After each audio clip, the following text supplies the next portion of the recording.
Welcome to this short presentation about Projectum xPM products, which is project portfolio management with AI on the Microsoft Power Platform.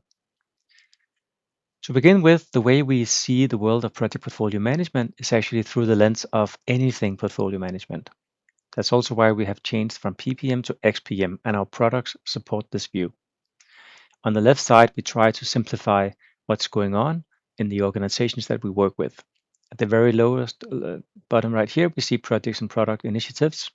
These are typically the business cases. Unless grouped into a program, then the business case would be anchored here. Besides those, we can then roll it into roadmaps, which is typically transformation roadmaps, and then into portfolios as well. From here, we can then further roll it up to C-levels or boardrooms where we need to see numbers or track if we are spending too much on the right projects or the right strategic direction. And left-hand side, those who typically drive the decisions would be the project management office and the strategy offices, which is sometimes the same. On the right-hand side here at the very top, we see the different processes.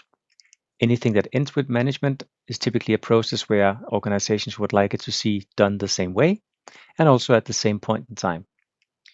Beyond these processes, which is part of Projectum xPM, we then have the various feature sets. Users are asking for tools to create Gantt charts, manage their epics, handle governance, track benefits, statusing, Kanban boards, business rules to comply with, and so on and so forth. It's also in the feature level where we are often asked about AI. In our world, we see AI as something that spans all processes and all features. So essentially, we are talking about generative AI in the context of various user roles that does automation, drafting, and decisions. You can access these different AI assistants through what is called Copilot Agents, also using the native M365 Copilot, or you can build and extend your own. The landscape and the platform for our products is essentially Power Platform and Microsoft Azure, Copilot, M365 and Teams, with connectors to various other tools, including non-Microsoft tools. Projectum products sits over the left-hand side. We have Projectum xPM, which is our Power App for project portfolio management. We have Time for Teams, which is time sheeting in Teams and across whatever items you work with in xPM. Team Planner, which allows you to do resource request and capacity management. And then Power Hub, which stores historical data for all your data changes, which is great for AI predictions. In this demo, we're going to start off in Microsoft Teams. Imagine a situation where you, as a project manager, would like to create a new project, and you are in Teams, so you're having a meeting, and in this case, you're calling up the Projectum xPM agent, which is a Copilot that has been customized. Down here, we can create a new project. And initially, we need to give it a name first. Let's call it my demo project. And now it asks us for a good project description. So we could write, build a new house. And expected budget could be 100,000 euros. And for benefits, it's 1.2 million euros. Now, in this case, there is a logic that AI goes in and tries to validate what's going on right now. So as it says right now, the project description does not meet the criteria of using more than 4 words and lacks a measurable goal. It could also validate up against complexity, richness, spelling mistakes, language used, and so on and so forth. So right now, let's try to go back and rewrite the description. So let's do it again. And now we're going to say build a new house in Germany that can fit 20 people. So that's measurable. Budget is still 100,000 euros.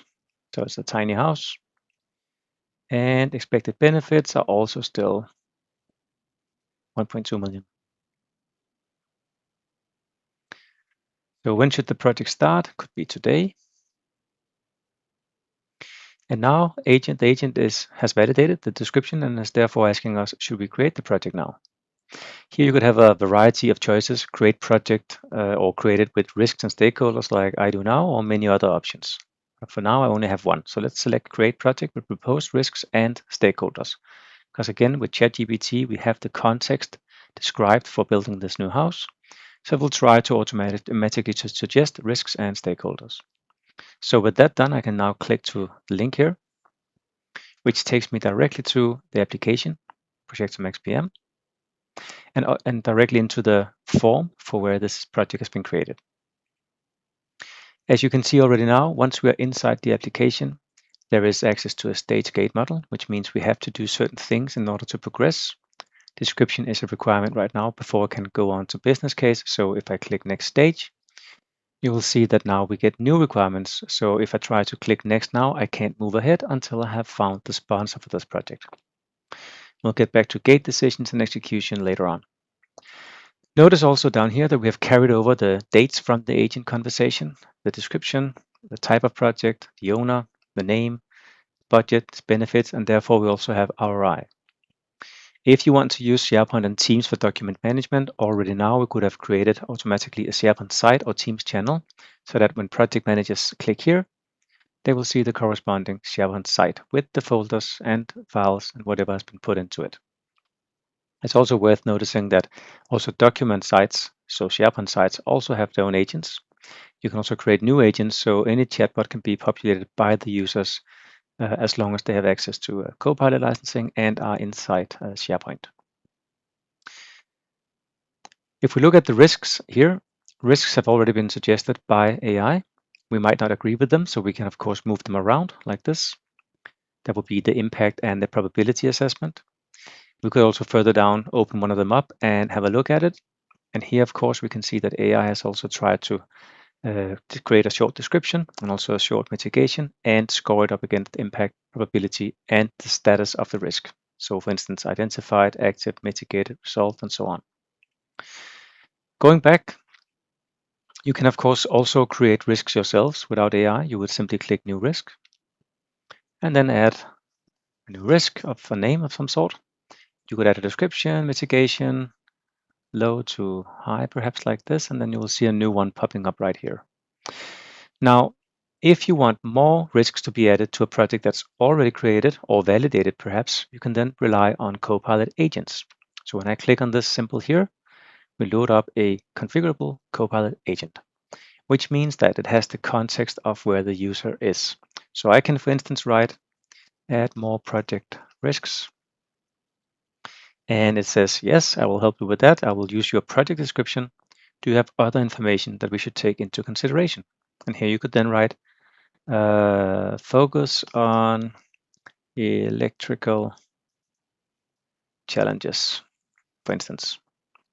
How many risks would you like me to add? So let's just write 10.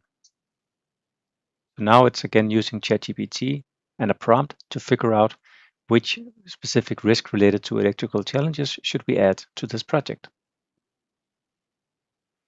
Now that it's done, it says try and refresh the page. So I'm going to do that. And selecting risks, you will now see many more risks added to the risk log.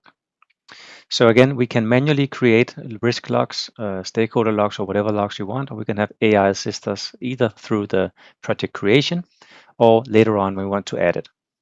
Moving away from the risks, we can now go into the stakeholder library. Let's remove this one.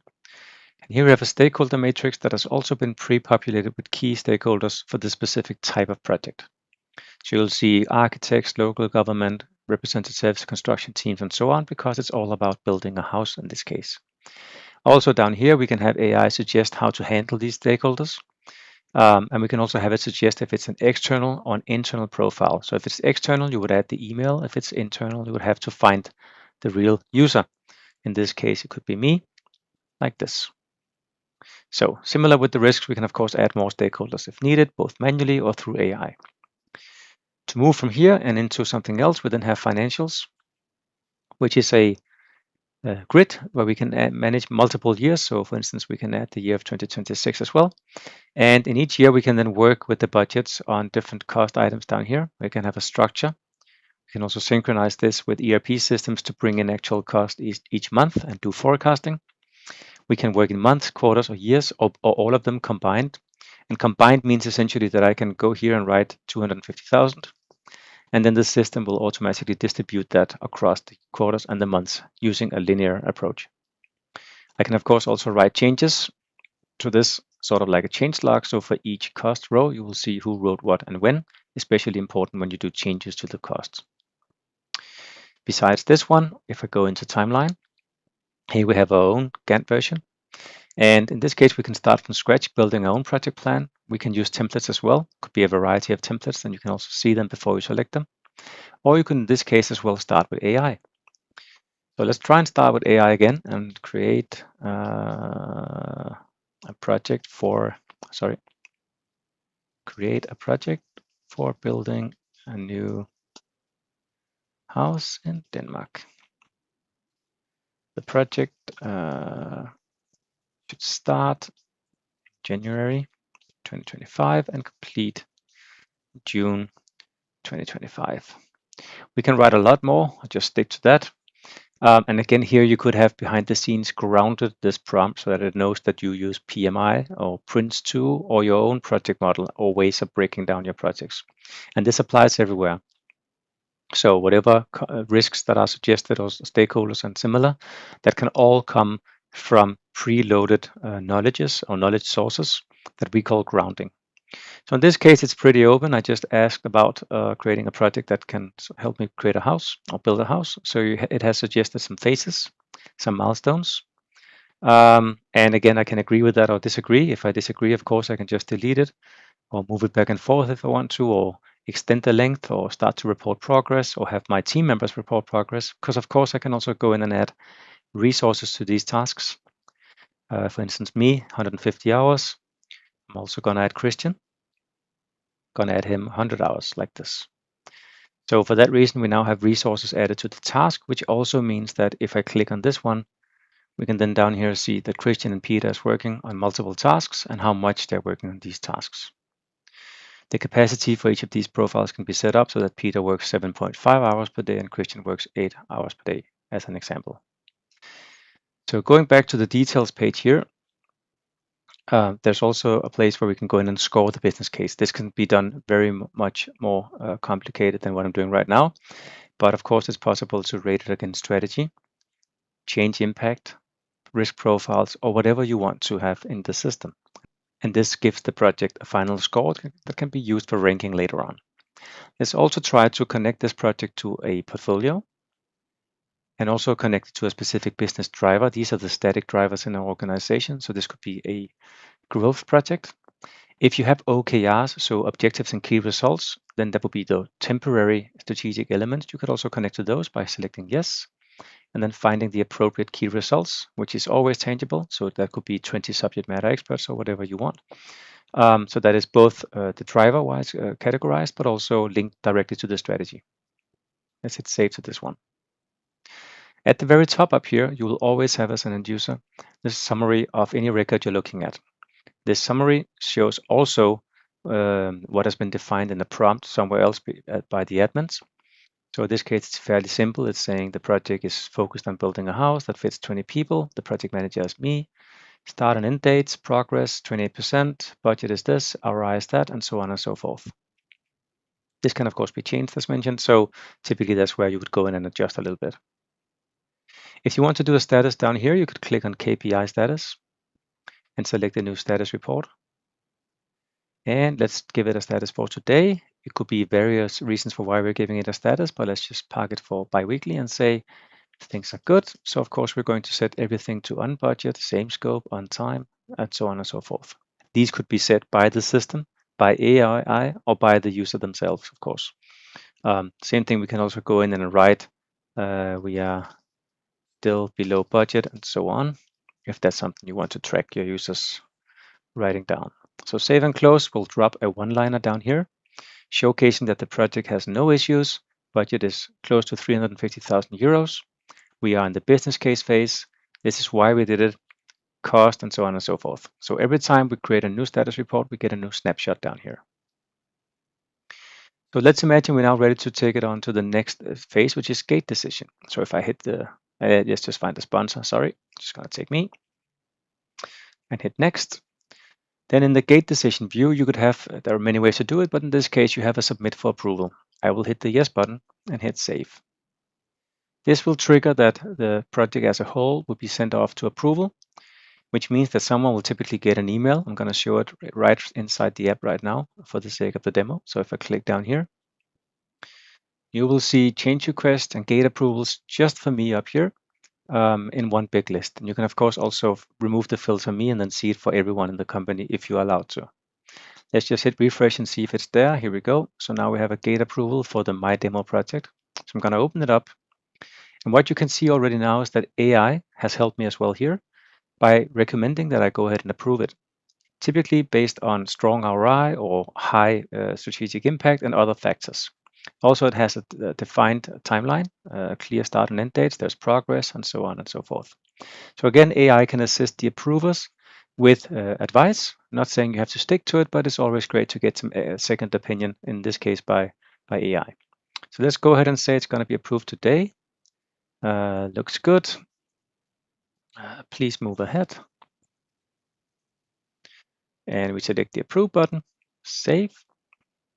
So now this has been approved, which means that the person managing the project, let's go to the project this way instead so you see the view.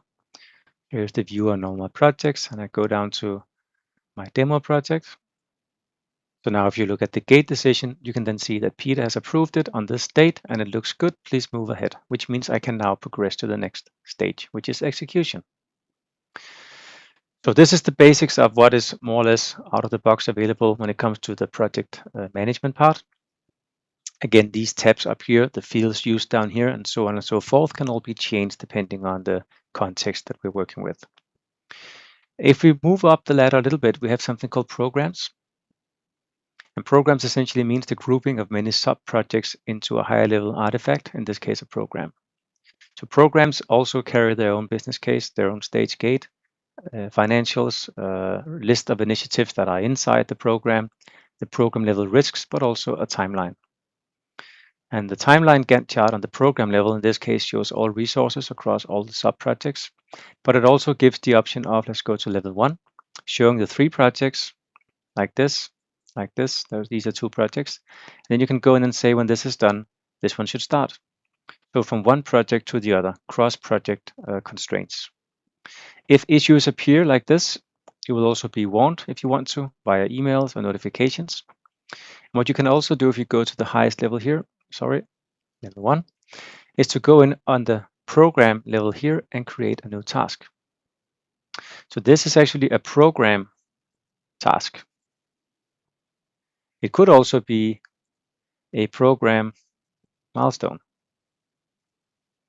If it's a milestone, it's typically 0 days in duration. The point is that we can then have the program itself above the sub-projects carry its own key dates or tasks, and you can see the program's timeline moves immediately. And from these sub-projects down here, you can then also connect. So when this is done, this should be done. So you can create these links as well, and therefore you can also track if you are delayed or not. So that's the basics of the program. Now, moving up even further to the portfolio perspective, once we go into a portfolio, each portfolio can have its own budget, type of portfolio, description, owner, and so on. It can also have a direction in this case. What are we going to spend the 3.5 million on? In this case, it's most on transformation and improvements. We can, of course, track if that's going on by simply using this one as well. As you saw with the projects, we can use AI here to produce a summary. This summary shows what goes on in the portfolio as a whole. We can see that we have a budget of 6 million, which exceeds the limit of 3.5. We need to reprioritize. We can see the amount of risks. We can also see each of the projects, how they are looking right now. And finally, also typically a recommendation on what you can do to fix key problems. But again, this is all configurable. Now, if you look at the initiatives list, these are all the projects that are part of this portfolio, and you can see the new My Demo project already appearing here. There is also a risk matrix, so the portfolio itself can carry risks, or it can show all the combined risks from all the sub-projects and sub-programs. Epics is also something we work with for those who are doing agile product development. Epics is treated like a project, which means it's a business case, but it's still using its own stage gate model. It has its own connection, for instance, to Azure DevOps or Jira tools. And it works with the data a little bit differently than what you would normally do in a project, considering this is an agile team doing business cases. So if we quickly go back to the portfolio again, then if we look at roadmap, this is typically where we see the timeline for the entire portfolio, but also where we can prioritize. You see the line here, which represents above and below the budget constraint. So right now, by having selected these projects, or in this case, project 1, 2, 3, well, 2 projects, 1 program, and an epic I can see. The combined budget for these is 3.1. So there is still 1.1 budget that we have not selected. If we start to select that like this, and this, and that, and so on, we are of course exceeding the budget, which we are being warned about. That happens a lot. So we have multiple options to fix that. Either we of course increase the budget, that's a possibility. Alternatively, we have the system recommend us based on rank what we should do first. So in this case, it would say run all these projects, but skip that one. This will still make sure that you are below the constraint of 3.5. The way you can optimize by different things is all up to you. It can be defined. You could have change management impact, risk impact, and so on. You could also ignore this and manually rank things up and down like this. If you have a program, you are forced to select the entire program because that's where the business case is. So you can, of course, move that down, deselect it, and so on and so forth. So this is the ranking option. Mouse over on the right-hand side gives you a view on what the different items is all about. And I can also click on this one to see the consumption of resources across all items inside the portfolio. On that note, one of the final things to show is that we also have a centralized heat map function, which is across all portfolios, all projects, and all types of work, where we can see what people are working on. We can group by resource, like it is right now, group by work element, group by manager, group by role. And these are sort of the standard ways to aggregate heat maps for your resources. There's also various filters you can apply if you want to see resource consumption for just one program or whatever you're looking for. As a final thing, if we go to the welcome page, you will see that even here we also use AI to explain to the specific role or user what they should be on top of. So this is a personalized dashboard showcasing, in this case, all the projects that I have access to, with AI doing a write-up of each of them immediately and every time I access the project. This concludes the demo for today. Thank you for watching. I hope you enjoyed it.